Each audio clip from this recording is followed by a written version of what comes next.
my next guest says the growth pattern in the U.S. is so sluggish, the nation could very well be at stall speed. Glenn Hubbard is the dean of Columbia Business School. He was President George W. Bush's chief economist, and he is currently a visiting scholar at the American Enterprise Institute. Welcome, Dean Hubbard. I'm a grad, of course, you know, of Columbia Business School. Very proud grad, so it is good to see you on the show here. But let's get right to it. What do you think about the S&P downgrade on Friday? You know, some people saying, we had Bill Gross saying they finally got us some spine. Others saying it's absolutely egregious and outrageous that they should have done the downgrade. Well, I think S&P in some sense was a little behind the curve of fiscal sustainability. I mean, the U.S. has had fiscal problems for some time. Many economists have said that for years.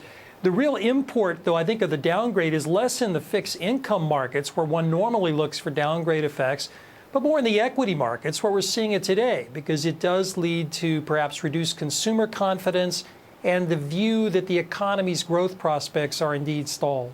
I know there are some economic indicators out there, of course, that look at consumer confidence, but I don't know that there's any way to really assess or quantify the damage this does to the American psyche to have the country downgraded to AA+ status.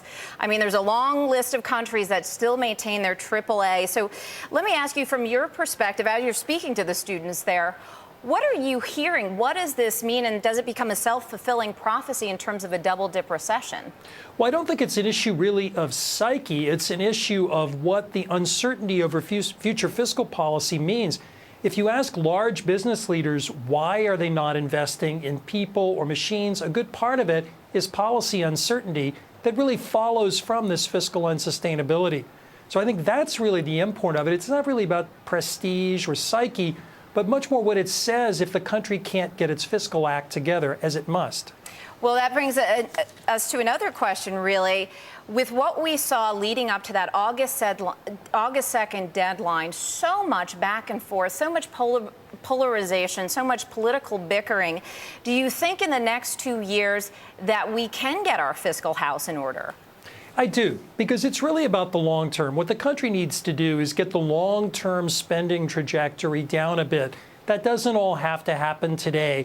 And I think the two sides can come together. The reason I think it's possible in the next couple of years, we will have a presidential election next year, and the American people have some fundamental choices to make. And once they make their choice, I think it will follow. Adam, you want to jump in here?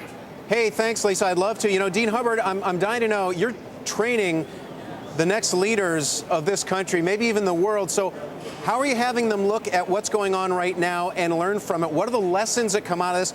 And is there a need that you're teaching the importance of a plan that helps people move forward? Well, certainly a plan, but I think even more fundamentally, what we're doing in the MBA program is to get students to focus on connecting the dots. Most of these things that look like a crisis in real time were in fact a slow-moving train wreck.